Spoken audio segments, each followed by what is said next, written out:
इतलात है कि हुकूमत पेट्रोल और डीजल की कीमतों में कमी करने जा रही है। ओगरा से समरी खुद वज़ीर आज़म ने मंगाई है। मुख्तलिफ इतलात आ रही हैं पेट्रोल और डीजल के हवाले से कि 18 रुपये पेट्रोल कम होगा, जो जियो न्यूज़ के ज़राए से पता चला 33 रुपये डीजल कम होगा।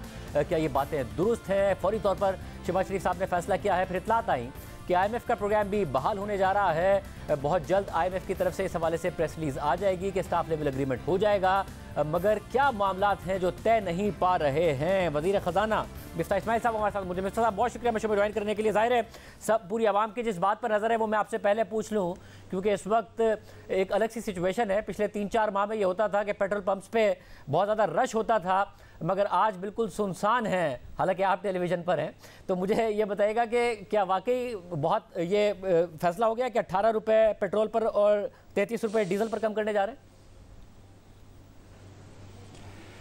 देखिए, ये फ़ैसला पाकिस्तान की सेटअप में प्राइम मिनिस्टर साहब फरमाते हैं। मैं पेट्रोलियम की समरी मेज पे आ गई है, मैं थोड़ी देर में समरी प्राइम मिनिस्टर साहब के पास भिजवा दूंगा, फिर वो जो फ़ैसला फरमाएंगे वो हो जाएगा। लेकिन अल्लाह ताला की ज़ात से बड़ी मुझे उम्मीद हूँ कि दोनों पेट्रोल में भी कमी आएगी, डीज़ल में भी कमी आएगी, केरोसिन में भी कमी आएगी और लाइट डीजल ऑयल में भी कमी आएगी। चारों चीज़ों में कमी आएगी इंशाअल्लाह। और ये आज रात 12 बजे से ही इम्प्लीमेंट होगा या ये कल से या परसों से इम्प्लीमेंट होगा? कब से इम्प्लीमेंट करने का इरादा रखते हैं? इस पर शाहिद भाई थोड़ा सा एक मसला हो गया। वैसे तो हम थोड़ा देर से इम्प्लीमेंट करते, लेकिन क्योंकि ये ख़बरें बड़ी आ गई हैं और इंटरनेशनल मार्केट में क्योंकि ख़बरें थी कि पेट्रोल गिरने वाला है, तो डीलर्स ने थोड़ी सी परचेस कम कर दी है। जो 7,000 लीटर टन ख़रीद रहे थे मिसाल के तौर पर, वो 2,000 पे आ गए हैं। तो हमको ये ख़तरा है कि अगर बहुत देर इंतज़ार किया तो ये ड्राई आउट हो जाएंगे। हमारी कोशिश है कि इंशाअल्लाह कल से इसका इत्तलाक हो जाए। कल से यानी कि आज रात 12 बजे वज़ीर आज़म साहब का फैसला होगा। वज़ीर आज़म का फैसला होगा वैसे, मगर ये फिर आप वज़ीर आज़म साहब का फैसला होगा। मगर जो फौरी तौर पर हो रहा है, क्योंकि आप 15 तक इंतजार कर सकते थे, ओगरा की समरी आ जाती। ये जो 17 जुलाई को इलेक्शन होना है पंजाब में, उसके लिए कर रहे हैं, क्योंकि ज़ाहिर है उसका प्रेशर बहुत ज़्यादा नून लीग पर आ रहा है, उसके लिए कर रहे हैं। शादिब भाई 4 मरतबा 5 मरतबा ये खाकसार गुनाहगार आपके शो पे, दीगर शो पे आके पेट्रोल बढ़ा के चला गया है। तो उस वक्त तो किसी ने नहीं कहा कि सियासत कर रहे हो। अब इंटरनेशनल मार्केट गिर रही है, क्या नून की वजह से गिर रही है? क्या अगर सिंगापुर में प्लेट्स गिर रहा है या ब्रेंट ऑयल गिर रहा है तो क्या बाई इलेक्शन की वजह से गिर रहा है? मतलब अब ये चीज़ गिर रही है। और हमेशा 15 तारीख को, और मैं तो आज से मेरी मुराद थी कि वज़ीर आज़म साहब कल ये जो भी फ़ैसला फरमाएंगे, कल से आज फैसला फरमाएं शायद, लेकिन कल ही इम्प्लीमेंट होगा। तो कल से मुराद नॉट 12 बजे आज, बल्कि 12 बजे कल। हम तो उसके हिसाब से ही चल रहे हैं। मतलब ये इलेक्शन से क्या ताल्लुक है इसका?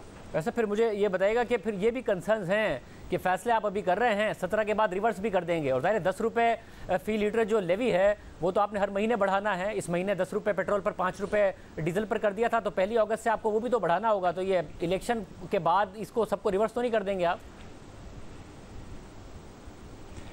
भाई जो लेवी पहली तारीख को लगाई थी गुज़िश्ता, वही लेवी लगी रहेगी पेट्रोल पे और डीज़ल पे। जो 5 और 10 थी उसको नहीं तब्दील कर रहे कोई। इसकी मतलब मुझे बताएं कि हर 15 को क्या प्राइस पाकिस्तान में नहीं होती? क्या हर पहली को नहीं होती? क्या ये 2 साल से रिवाज नहीं चल रहा? क्या PTI ने इस रिवाज को इंट्रोड्यूस नहीं किया? हम महीने महीने में करते थे, इन्होंने 15-15 दिन किया है। इसमें क्या सियासत का आंसर है? मेरी समझ से बाहर है। जब प्राइस बढ़ाते हैं तो सियासत किसी को याद नहीं आती। जब अब प्राइस कम हो रही है अल्लाह ताला की मेहरबानी से, क्या इंटरनेशनल मार्केट में प्राइस कम नहीं हुई ऑयल की? हम वो पास ऑन कर रहे हैं। हम सारे के सारा इंशाअल्लाह ताला वज़ीर आज़म का हुक्म है कि हम पास ऑन कर देंगे, वो कर देंगे इंशाअल्लाह। ज़रा आवाम को पास ऑन हो, आवाम को रिलीफ मिले, इससे अच्छी बात क्या हो सकती है? मगर मैं सवाल ये पूछ रहा हूँ कि ये टेम्प्रेरी तो नहीं है कि इंटरनेशनल मार्केट में अब जब इंटरनेशनल मार्केट में जब कीमतें मज़ीद कम होंगी तो वो भी पास ऑन होंगी, या फिर ज़ाहिर आपको IMF का प्रोग्राम भी बहाल कराना है, आप उसको भी सेटिस्फाई कर रहे होंगे, साथ साथ लेवी बढ़ाकर, सेल्स टैक्स बढ़ाकर ये कर रहे होंगे? शाज़िब भाई, आप ये देखेंगे कि इंशाअल्लाह ताला जब इंटरनेशनल प्राइसेस कम होंगी तो जितना बेहतर हो सकेगा हम वो करेंगे और आवाम के खातिर हम ये रिलीफ देंगे। हमें कोई शौक़ नहीं है कि ज़्यादा टैक्स लगाएं। जो शौकत तरीन साहब और इमरान खान साहब स्केड्यूल दे के गए थे IMF को टैक्स लगाने का, हम उससे कम ही टैक्स लगाएंगे। ये मेरा आपसे वादा है। साहब आपने कहा ना कि खुश नहीं लग रहे, कंसर्न है एक, और कंसर्न ये है कि जो पॉपुलिस्ट डिसीजन होते हैं वो मईशत को बहुत ज़्यादा नुकसान पहुंचा देते हैं, जिसका हम देख रहे हैं श्रीलंका में क्या हाल हुआ है। तो इसलिए कंसर्न ये है कि कहीं आप IMF के प्रोग्राम को एक दफ़ा फिर बाई इलेक्शन जीतने के लिए स्टेक पर तो नहीं लगा रहे। 100 यूनिट का जब हमजा शहबाज ऐलान करते हैं कि बिजली फ्री होगी तो उससे IMF नाराज़ तो नहीं हो रहा है। अगर आप पेट्रोल डीजल की कीमतों में IMF से जो वादे कर लिए हैं कहीं उसकी खिलाफ वर्जी तो नहीं कर रहे होंगे, जिसकी वजह से IMF नाराज़ हो गया तो प्रोग्राम की बहाली तो नहीं मुतासिर हो जाएगी, ये कंसर्न है।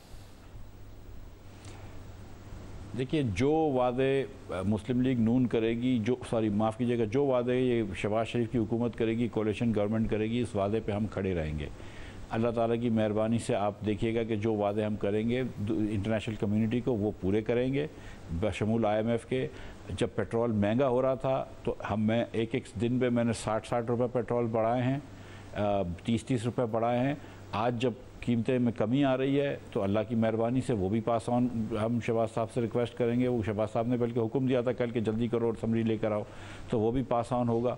तो इसमें कोई वो बात नहीं है, जो हम कहेंगे वो करेंगे। हम समझते हैं इस बात को। अब श्रीलंका वाली जो बात आपने करी बड़ी अहम बात है। देखें, जब मैं आया था तो उस वक्त बड़े नाजुक मसला था पाकिस्तान के लिए। हमको बहुत सारे पैसे दुनिया भर के वापस करने थे, हमारे पास इतने रिजर्व नहीं थे।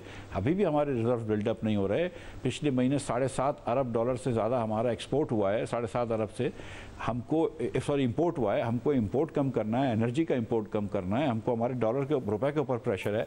वो सारी चीज़ें थी। श्रीलंका ने क्या किया, जनवरी फरवरी के अंदर जब इन लोगों के पास मुश्किल आई तो उन्होंने मुश्किल फैसले नहीं करे। उन्होंने जो है वो कहा कि IMF को खैर बात कह देंगे, उन्होंने कहा हम दुनिया के पैसे नहीं देंगे। लेकिन जो मुश्किल फैसले करने थे और अपनी आवाम के ऊपर भी महंगाई लेकर आनी थी या थोड़ी सी मुश्किल करनी थी, वो नहीं की। लिहाजा आज 470 रुपये का पेट्रोल श्रीलंका में हो गया है और 3000 रुपये का ब्लैक हो रहा है और 3 दिन से कम लाइन नहीं है। आज वहाँ पे अस्पतालें बंद हो रही हैं, दवाइयाँ नहीं मिल रही। अल्लाह ताला की मेहरबानी से शहबाज शरीफ की क़यादत के अंदर हमने मुश्किल फ़ैसले लिए। आज पाकिस्तान को ऐसा कोई डर नहीं है कि यहाँ पर खुदा न खास्ता पेट्रोल की लाइनें लगी हों। यहाँ पे आज अल्लाह की मेहरबानी से लोड शेडिंग भी नहीं हो रही है, हमको पेट्रोल भी मिल रहा है, पाकिस्तान में गैस भी मिल रही है। Pakistan is functioning like a normal country that it is. वैसा और ज़ाहिर जो मसला मैं यही कह रहा था कि श्रीलंका में जब मईशत के साथ सियासत हुई तो आवाम को आर्जी रिलीफ तो मिल गया और सियासतदानों ने उस पर बहुत ज़्यादा कोशिश की सियासत भी करने की और खुशियाँ भी मना ली, बट इवेंचुअली आवाम ही पे कर रहे हैं कि वो लाइनें लगा के खड़े हुए हैं, उनको पेट्रोल नहीं मिल रहा है और जो आप कीमत बता रहे हैं उस कीमत पर जाकर मिल रहा है। तो मैं अभी भी पाकिस्तान के पास है $9.8 अरब के रिजर्व, हालांकि $2.3 अरब आपको अभी पिछले दिनों चाइना से मिले थे, सब तेज़ी से खत्म हो रहा है।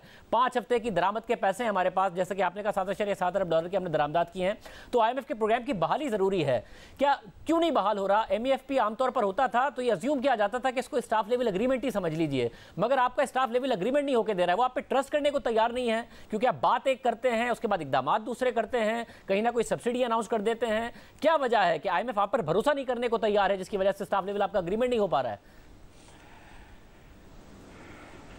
देखिए शाहजेब खानदार साहब, 2-3 बातें हैं। जैसे आप बार बार IMF का नाम ले रहे हैं, आप इस वक्त जो पाकिस्तान से डील करता है मिशन चीफ, उसका नाम तो नहीं ले रहे। आप IMF का नाम ले रहे हैं। आप आजकल जो खातून मैनेजिंग डायरेक्टर हैं उनका नाम तो नहीं ले रहे, पिछली वाली का भी नाम नहीं ले रहे। इसी तरह जब IMF भी हमसे डील करता है तो वो पाकिस्तान से डील करता है। अब अगर शौकत तरीन साहब ने वादा खिलाफ़ी करी हो, इमरान खान ने माहिदा तोड़ा, उनसे एक माहिदा करा कि मैं हर महीने 4 रुपये से बढ़ा के 30 रुपये तक टैक्स लेके जाऊंगा लेवी, मैं उसके अलावा 34 रुपये सेल्स टैक्स लगाऊंगा या 45 रुपये सेल टैक्स लगाऊंगा। अगर इमरान खान वो माहिदा तोड़ देता है, अगर कहता है कि मैं एमनेस्टी नहीं दूंगा लेकिन फिर अपने दोस्तों को एमनेस्टी दे देता है, अगर इमरान खान कहता है कि मैं बिजली में सब्सिडी नहीं दूंगा लेकिन फिर दे देते हैं, जब ये सब चीज़ें होती हैं तो वो पाकिस्तान के ऊपर भी उसका वज़न पड़ता है, सिर्फ इमरान खान के ऊपर नहीं पड़ता है।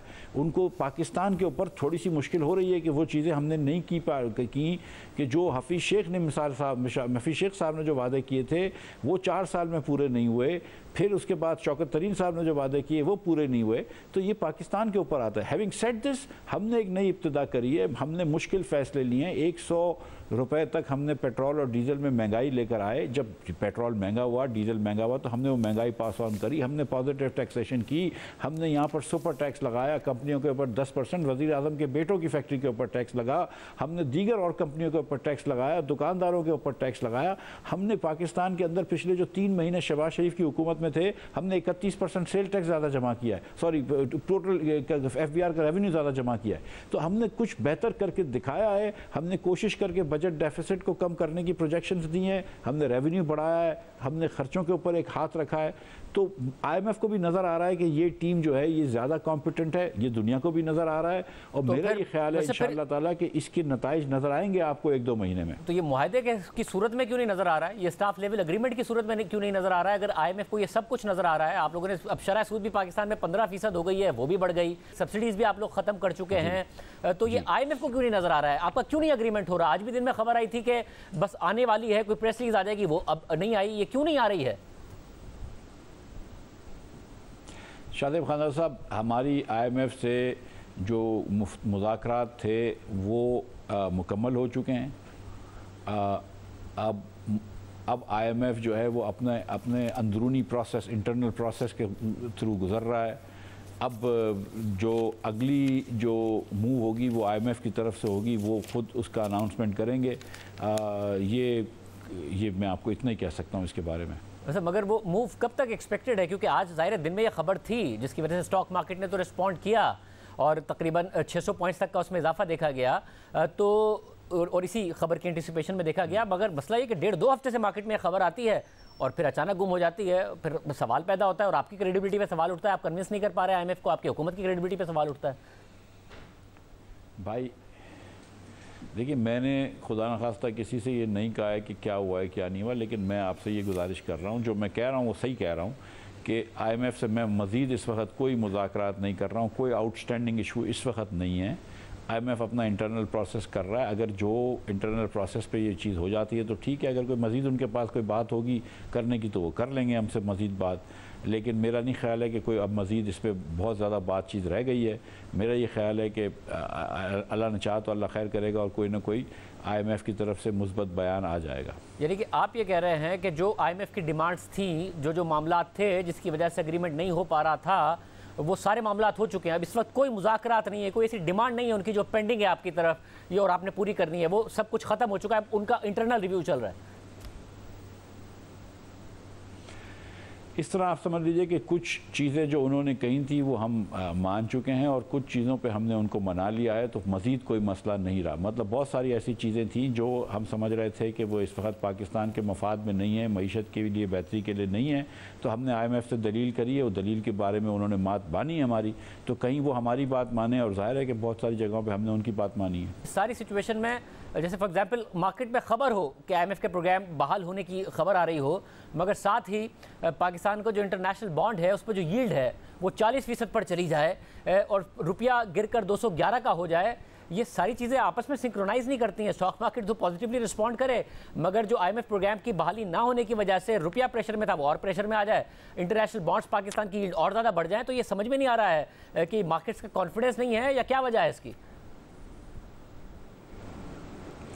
खानदादा साहब, रुपया जो है वो डॉलर के सामने बिल्कुल आज कमज़ोर रहा है, लेकिन अगर आप देखें कि डॉलर जो है वो यूरो के सामने भी बहुत तेज़ी से बढ़ा है, और जो डॉलर एक डॉलर जो था, एक यूरो जो था वो $1.20 के बराबर होता था, आज वो पैरिटी के नीचे आ गया है। आज यूरो 99 सेंट्स में हो गया था, तो डॉलर जो है उसने बहुत स्ट्रेंथ पकड़ी है। तो अगर आप रुपया को देखें तो बास्केट ऑफ करेंसीज के सामने तो हमने इतना डिवैल्यू नहीं हुआ है हमारा, एक्चुअली पाउंड के सामने या यूरो के सामने या जापानीज येन के सामने हम ठीक खड़े हैं, लेकिन डॉलर एक इंटरनेशनली बहुत ज़्यादा, ये पिछले वीकेंड पे जब से ईद की उस पर बंद हुई है तो डॉलर जो है वो 2.3% बास्केट ऑफ करेंसीज के सामने बढ़ा है, जबकि पाकिस्तानी रुपये के सामने 1.2% बढ़ा है। तो हम एक्चुअली हमारी करेंसी अगर देखा जाए तो एक्चुअली बास्केट ऑफ करेंसीज के सामने 1.1% बढ़ी है।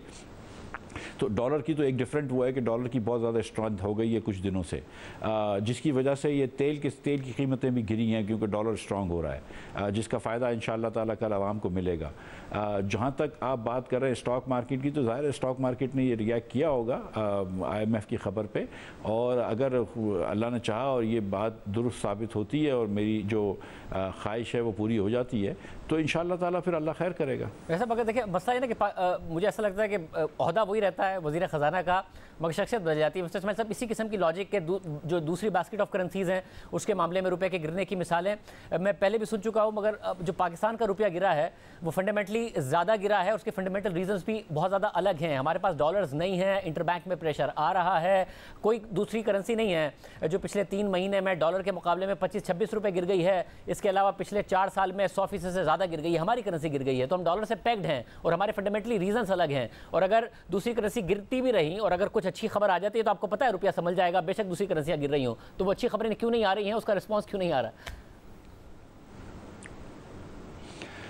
देखिए, मैं जो बात कर रहा था खानदार साहब, वो सिर्फ इस वीकेंड की बात कर रहा था, ये थर्सडे से ईद के बाद के उस पर डॉलर 2.3% बढ़ा है दूसरी करेंसीज के सामने। मैं 3-4 महीने की बात नहीं कर रहा था। ये बात दुरुस्त है कि पिछले 4 साल में रुपया जो है वो बहुत ज़्यादा डिवैल्यू हुआ है, इस पर कोई डाउट नहीं है। लेकिन अगर आपका एक्सपोर्ट जो है वो 30 बिलियन का 31 बिलियन का हो और अगर आपका इम्पोर्ट जो है वो तकरीबन 80 बिलियन का हो और आपका एक्सपोर्ट जो है वो सिर्फ 40% फाइनेंस कर सकता है आपके इंपोर्ट को। हम जब 18 में छोड़ के गए थे तो भी कोई ज़्यादा नहीं था, 42-45% था, वो 42 से 45 से 40 हो गया है। तो जब आपका एक्सपोर्ट ही ना कर सक रही हो कंट्री और आपकी रुपए की डिमांड इतनी ज़्यादा और डॉलर्स की, तो मसला तो आएगा। उसके बाद जब एनर्जी इतनी महंगी हो जाती है, आप ये देखिए कि 20 बिलियन डॉलर से ज़्यादा 25 बिलियन की जो एवरेज पर चल रही है, वो तो इस वक्त पिछले महीने 3.7 बिलियन की तो हमने एनर्जी इंपोर्ट करी है। जब आप ऑयल की, LNG वगैरह को 25-25, 30-30 बिलियन की इंपोर्ट कर रहे हैं तो आपका रुपया तो प्रेशर में आएगा। अब अगर 120, 125, 139 डॉलर तक का बैरल ऑफ ऑयल रह चुका है जो कि 60-70 का होता था, तो उससे फ़र्क तो आएगा। जब से शहबाज शरीफ साहब की हुकूमत आई है तो ये आप देखें कि डॉलर जो ऑयल जो है वो बढ़ता गया 140 तक पहुँचा है, लेकिन फिर अब नीचे आ गया अल्लाह की मेहरबानी से, जिसका समर इंशाअल्लाह ताला अवाम कल देखेंगे।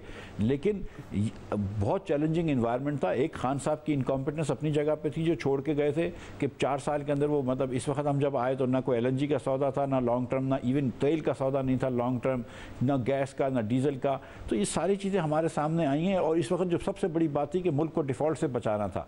हमने अपनी सियासत को सीरियसली, मैं आपको बताऊँ कि कॉम्प्रोमाइज़ करके मुल्क को डिफ़ॉल्ट से बचाया है। हम आज भी उसी कोशिश में लगे हुए हैं। अल्लाह ताला की मेहरबानी से हम समझ रहे हैं कि थोड़ी सी कामयाबी हुई है। हाँ, मुझे पता है कि 2-3 महीने मुश्किल निकलेंगे। मुझे नहीं पता कि पिछले प्राइम मिनिस्टर्स क्या कह रहे थे और क्या शक्लें थी या शक्लें बदलें या नहीं, लेकिन मैं इस पाकिस्तान को डिफ़ॉल्ट नहीं होने दूंगा इंशाअल्लाह ताला। और अगर IMF के पास भी गया हूँ, जो भी पिछले हुकूमत ने किया है हमने उसका सद्देबाब निकाला है, हमने सही बात करी है, सब्सिडीज़ ख़त्म की हैं और आज इधर खड़े हैं कि जहाँ पर हम ये कह सकते हैं कि अल्लाह ताला ने पाकिस्तान को डिफ़ॉल्ट से बचाया, हम श्रीलंका की तरह नहीं होने जा रहे।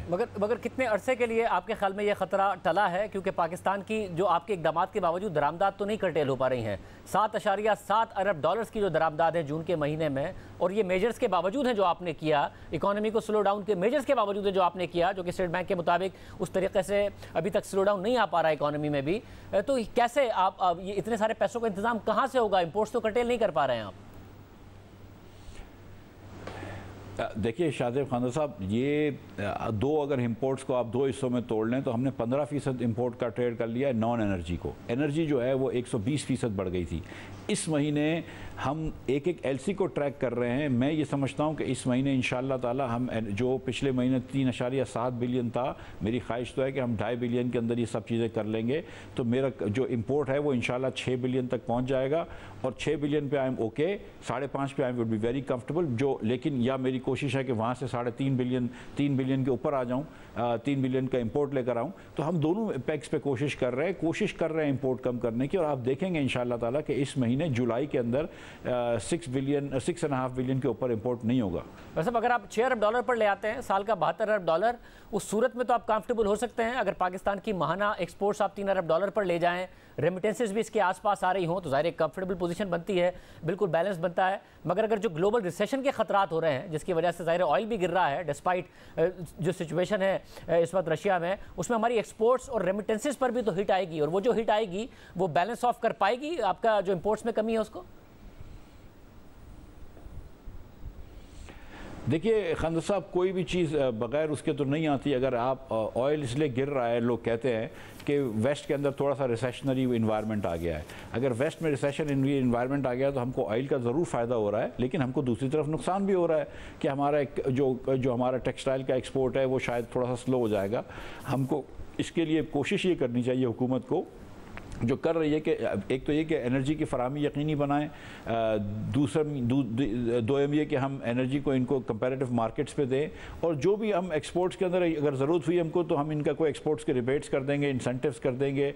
हम इस पे बात कर रहे हैं। आप देखिएगा इंशाअल्लाह ताला कि हम एक्सपोर्ट्स को नहीं छोड़ेंगे, और हमारा जो एक हमारी जो कोशिश है कि जो एक्सपोर्ट को थोड़ी सी बढ़ाएं, एग्रीकल्चर एक्सपोर्ट्स को भी बढ़ाएं, इंशाअल्लाह ताला आप देखेंगे इसमें कामयाब होंगे। वैसे मगर इस सब में जो महंगाई है, आपने 11.5% का टारगेट रखा था, बजट के दिन आप आए, हमने सवाल किया कि 11.5% तो अनरियल लगता है, आपने भी एक्सेप्ट किया कि आप पूरी इस तरह श्योर नहीं है इस पर। स्टेट बैंक ने 18 से 20% कहा है कि तवक्को है, आपने 5% की तरक्की रखी थी, वो 3 से 4% की तरक्की देख रहे हैं, 15% की शरह सूद है, तो एक बड़े ही मैसिव इकोनॉमिक स्लो डाउन की तरफ जा रहे हैं हम। देखिए खानदार साहब, पाकिस्तान के अंदर बूम एंड बस साइकिल तो आई हैं, मतलब ये मिफ्ता इस्माइल ने तो इन्वेंट नहीं करी हैं, ये तो आपको पता है कि शुरू से ही होती थी। और उसकी वजह ये थी कि हमने कभी भी इंक्लूसिव और सस्टेनेबल ग्रोथ नहीं की। पिछले साल भी हमने टर्फ के अंदर जो है वो अमीर लोगों को पैसे दिए, जिसकी वजह से आपका करंट इकॉनमी तो चल गई, लेकिन करंट अकाउंट डेफिसिट बढ़ गया। वो आप फिर सस्टेन नहीं कर सकते, आप फिर मईशत थोड़ी सी स्लो करनी पड़ रही है। लेकिन अब इस बार जो शहबाज शरीफ साहब ने कोशिश करी है, जो हमने अगेन देखें, हमारे लिए बड़ा आसान था, हम सेल टैक्स थोड़ा सा बढ़ा सकते थे, लेकिन हमने सुपर टैक्स लगाए, दीगर टैक्सेस लगाए, जहाँ से हम समझते हैं कि थोड़ा कैपिटल फॉर्मेशन पर नुकसान आएगा, लेकिन हम समझ रहे हैं कि इससे हमारा इंपोर्ट का कम होगा, इंपोर्ट का हजम कम होगा, और इंशाअल्लाह ताला हम इस जो पैसे थोड़े से एग्रीकल्चर में लगा रहे हैं, एग्रीकल्चर प्रोडक्टिविटी बढ़ाएंगे, थोड़ा सा हम अर्बन पुअर को ज़रा सा अगर वेल ऑफ कर सकते हैं तो वहाँ से हम लोकल कंजम्पशन बढ़ाएंगे, और इंशाअल्लाह ताला कोशिश करेंगे। देखें, जो दूसरे ममालिक भी कर चुके हैं, हिंदुस्तान भी कर चुका है, बांग्लादेश भी कर चुका है, चीन और वियतनाम वगैरह कर चुके हैं, जो एक्सपोर्ट करके अपनी मईशत बढ़ाते हैं। हम एक्सपोर्ट नहीं कर पाए, और ये हमारी बड़ी खामी है। और जब तक हम एक्सपोर्ट नहीं कर सकेंगे तो मैं आपको सच बताऊं कि सिर्फ एग्रीकल्चर भी काम नहीं कर सकेगा, और कंजम्पशन लेड ग्रोथ नहीं होनी चाहिए। We as a nation will have to export, and that is what इंशाअल्लाह ताला इस साल हम इसका आप देख के जाएंगे कि बुनियाद डाल के जाएंगे। साहब, उसमें मुझे ये बताएगा कि एक जो इशू आ रहा था वो ये कि IMF को एतराज़ है इस बात पर कि एंटी करप्शन लॉस पाकिस्तान के ठीक नहीं है नैब तरामीम के बाद, और वो उस पर बहुत ज़्यादा एम्फेसाइज कर रहा है आपके साथ कि एंटी करप्शन लॉस को सख्त किया जाए। क्या ये भी वजह बन रही थी कि चीज़ें ठीक नहीं हो रही थी, और ये क्या पहली दफ़ा उनकी तरफ से डिमांड की गई जो कि आप लोगों से की गई क्योंकि आपने नैब तरामीम की? नहीं, ये काफ़ी अरसे से था, कोई डिपार्टमेंट जो था वो करने के लिए तैयार नहीं था। कोई लॉ मिनिस्ट्री कहती थी कि कोई और करे, कोई और करे, कोई और करे। मैं तो बड़ी खुशी से इन्होंने ये नहीं कहा कि नैब के लॉस के बारे में बात नहीं करी, इन्होंने ये कहा था कि एक डायग्नोस्टिक रिपोर्ट लिखें कि नैब के डायग्नोस्टिक रिपोर्ट लिखें कि एंटी करप्शन लॉस की क्या इफ़ेक्टिवनेस है और क्या होना चाहिए। तो मैंने IMF को कहा कि मुझे तो ये बड़ी खुशी है आपने ये बात की, मैंने इसमें 2 चीज़ें और गुजारिश की कि ऐड कर दो। एक तो ये कि नैब के लॉज या एंटी करप्शन के जो एफर्ट्स थे, क्या उसको पॉलिटिकल विक्टिमाइजेशन और पॉलिटिकल प्रोसिक्यूशन के लिए यूज़ किया जा सकता है या किया गया है, और दोयम ये कि क्या हमने सिर्फ एंटी करप्शन के लॉज इस तरह बनाने हैं कि हुकूमत जो है वो मुंजमद होकर रह जाए। आपको मैं एग्जांपल देता हूँ कि आज हम $4 के गैस इसलिए नहीं है हमारे पास कि पिछली हुकूमत ने नहीं ली, और पिछली हुकूमत में कोई मतलब वो नहीं था उनकी, मैं ये नहीं कह रहा हूँ खुदा न खास्ता नीयत ख़राब थी, लेकिन पिछली हुकूमत ने नैब के डर से नहीं ली। लेकिन क्योंकि उनके वज़ीर आज़म थे, वो बड़े शौक़ से अपने पॉलिटिकल अपोनेंट्स को नैब का इस्तेमाल करके बंद करते थे बेगुनाह लोगों को, तो वो कुछ कह भी नहीं सकते थे। लेकिन नैब के डर से उन्होंने कितने फ़ैसले नहीं किए जो कि मुल्क के हक़ में थे। 2007 से एक SME बैंक है जो नुकसान कर रहा है, 2008 से उसको आप ऑक्शन पर करने की कोशिश कर रहे हैं, आप 23 साल से फेल हो गए। रूजवेल्ट होटल जो है वो 1996 से प्राइवेटाइजेशन के अंदर है, वो पता नहीं 30 साल से नहीं कर सके आप। तो आपके कवानीन जो हैं फरसूदा है, आपके कवानीन में सुकुम है, तो आप सिर्फ जो है वो हर वक्त नैब एंटी करप्शन करते रहेंगे तो इफिशिएंसी ऑफ हुकूमत किधर जाएगी, इफेक्टिवनेस ऑफ हुकूमत किधर जाएगी। तो ये भी हमने देखना। इस वक्त हमारे पास एक दोस्त मुल्क आया और हमें कहा कि तुमको पैसों की ज़रूरत है तो हमको $1 बिलियन के $2 बिलियन के अपने शेयर बेच दो। हमको इजिप्ट में 2 हफ्ते में बेच दिए। हम 3 महीने से लगे हुए, हमारे पास कोई मैकेनिज्म नहीं है कि जिसके थ्रू बेच सकें हम। यहाँ पे एक सिर्फ आपको ट्रांजैक्शन एडवाइज़र हायर करने के लिए 91 दिन लगते हैं, 91 डेज। सो ये इस मुल्क के क्या कवानीन बनाए हुए हैं आपने।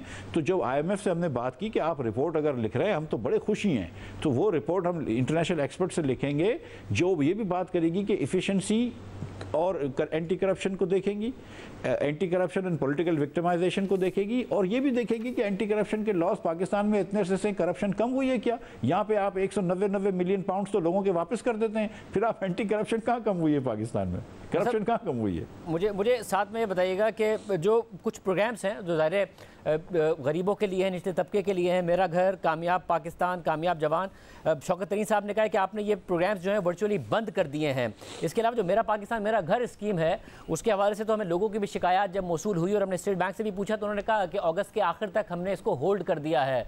मतलब ये तो बाकायदा तौर पर जो निचला तबका है उनको घर देने की स्कीम है, रोज़गार की स्कीम है, इसको क्यों आप बंद कर रहे हैं? इस पर IMF को क्या एतराज़ हो सकता है? कोई IMF का एतराज़ नहीं है, ये इस पर पूरी जिम्मेदारी मेरी है। देखें, एक तो ये कि माइक्रो लोन्स थे उसको कोई बंद नहीं किया, ना उसको रोका गया है, वो एकदम चल रहा है। कामयाब पाकिस्तान जो भी उसको बोलते थे वो बिल्कुल चल रहा है, उसके अंदर बिल्कुल नहीं रोका गया। ये माइक्रो फाइनेंस इंस्टीट्यूशंस लोन देती हैं लोगों को, और वो छोटे छोटे लोन्स होते हैं। उसके बाद दो और प्रोग्राम्स हैं, एक कामयाब जवान प्रोग्राम था जिसके अंदर हुकूमत जो है वो 1% पे बैंकों को लोन देती है और बैंक 9% पे उस नौजवान को लोन देते हैं, यानी कि बैंक को 8% का आर्बिट्राज मिल रहा है, और half of the risk is borne by the government of Pakistan, default risk. तो मैं ये समझ रहा हूँ कि वो नौजवान को फ़ायदा हो ना हो, बैंक को माशाल्लाह बहुत फ़ायदा होगा। ऐसा लग रहा है जैसे किसी बैंकर ने बनाया हुआ प्रोग्राम बैंकरों के फ़ायदे के लिए।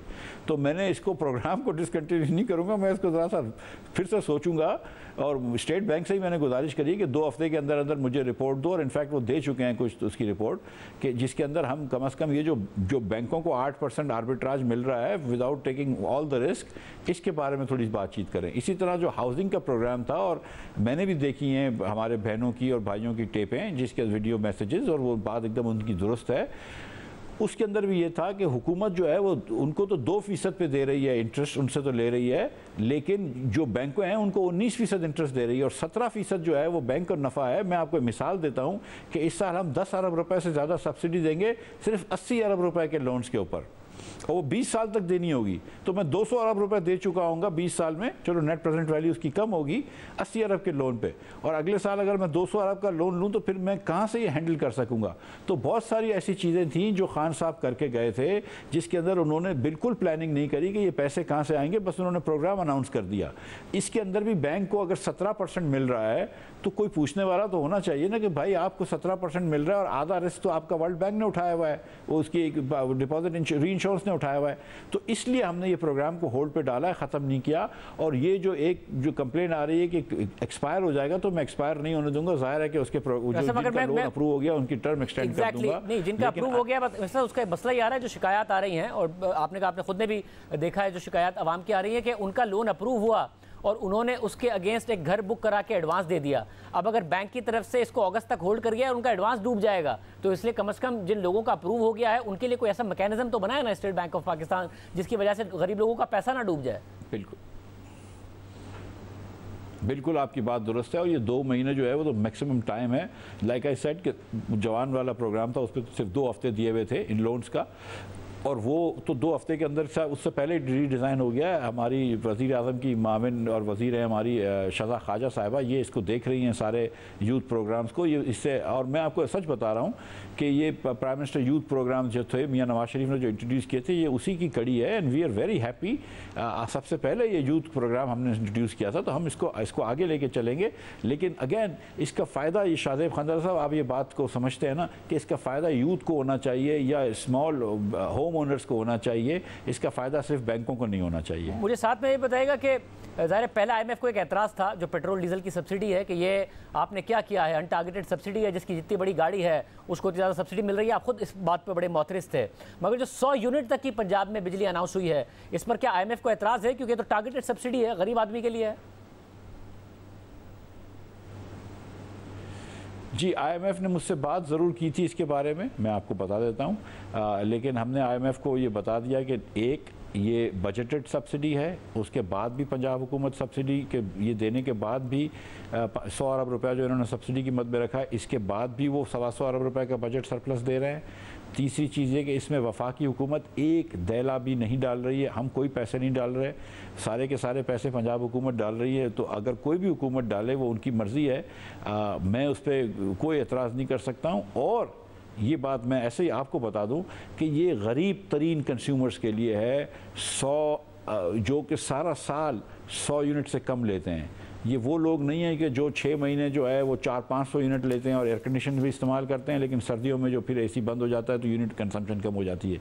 ये वो लोग हैं जिनके घर में एक पंखा, 2 पंखे, 2 बत्ती लगी हुई होती हैं, और इनको पंजाब हुकूमत ने ये सोचा है कि इस महंगाई के ज़माने में कुछ अरसे तक इनकी ज़ख्मों पर मरहम रखें। मेरा नहीं ख्याल है कि इसमें कोई बुरी बात है या IMF को भी कोई ऑब्जेक्शन है। जब मैंने समझाया तो दे वर ओके विद इट। चलो समझ में आ गई। लास्ट क्वेश्चन, ये शरह सूद कहाँ जाती है आप देखते हैं? आज काइबोर ने 20 साल का हाई हिट किया है, आप टी-बिल्स ऑक्शंस में भी देख रहे हैं कि 15% हो गई है शरह सूद, मगर मार्केट फिर भी कहीं ना कहीं एंटिसिपेट कर रही है कि शायद शरह सूद में ज़्यादा इजाफा होगा।